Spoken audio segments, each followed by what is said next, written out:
Euro USD.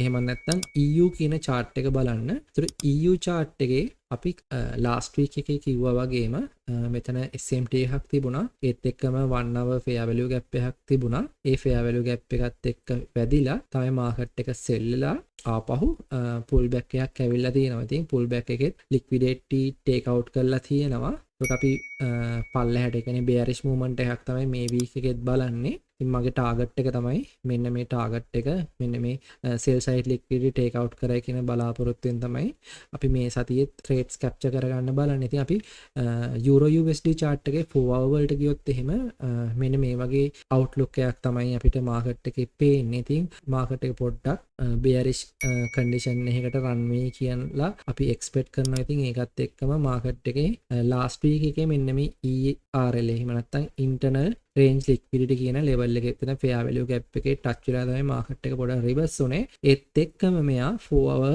තිබ්බ fair value gap එකත් එක්කම fair value gap එකත් එක්කම සහ මෙතන තිබ්බ liquidity එක take out කරලා ආපහු පොඩි rejection candle එක 4 hour වලින් හදලා තියෙන. ඉතින් අපි expect කරනවා මෙතනින් පල්ලෙහාට movement එකක් දීලා ආපහු retracement එකක් දීලා market එක sell වෙයි කියලා සිකුරාදා වෙද්දි මෙන්න මේ වගේ level එකකට. ඉතින් ඕක තමයි අපි Euro USD වල මේ සතියේ දකින weekly outlook එක. ඉතින් අපි යමු ඊළඟට GBP USD market එකට. අපි කොහොමද GBP USD market එකේ weekly outlook එක දකින්නේ කියලා. ඉතින් GBP USD same scenario අපි දකින්නේ. මෙතනින් market එක liquidity take out කරලා SMT එකක් තියලා තියෙනවා market එකේ. ඒ SMT එකත් එක්ක මෙතන 1 hour වල fair value gap එකක් තිබෙන. ඉතින් ඒක touch කරලා market එක sell වුණා මේ week එකේ. ඊට පස්සේ ආයෙත් මෙයා daily fair value gap එකේ වැදිලා Friday දවස rejection candle එකක් විදිහට close වෙලා තියෙනවා. ඉතින් අපි මේකත් එක්කම 4 hour chart එකට ගියොත් එහෙම මොකද අපේ daily candles වලින් target එක තියෙන්නේ මෙන්න මේ පළවෙනි target එක තියෙන මෙන්න මෙතන තියෙන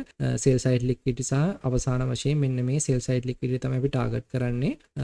ඒත් එකම අපි 4 hour වලට ගියොත් එහෙම 4 hour වල මෙන්න මෙතන තියෙන පොඩි tiny fair value gap එකක්. ඉතින් ඕක fill කරලා market එක sell වෙන්න පුළුවන් කියන තැන තමයි අපි ඉන්නේ. මොකද හේතුව මෙතන 4 hour fair value gap එකක් දැන් 50% වගේ hit වෙලා තමයි rejection candle එකක් හැදිලා ඊට පස්සේ sell වෙලා තියෙන්නේ. ඉතින් ওই විදිහට තමයි අපි ඇවිල්ලා GBP USD එහෙම නැත්නම් cable කියන currency pair එක දකින්නේ මේ week එකේ sell එකක් යයි කියලා. ඉතින් අපි නැවතත් මතක් කරන ඔයාලට අපි ඇවිල්ලා financial advisors ලා නෙමෙයි. ඉතින් අපි market එක දකින විදිය සහ අපි market එකේ trade එකක් capture කරගන්න analyze කරන දේ තමයි ඔයාලත් එක්ක මේ ඇවිල්ලා බෙදාගන්නේ.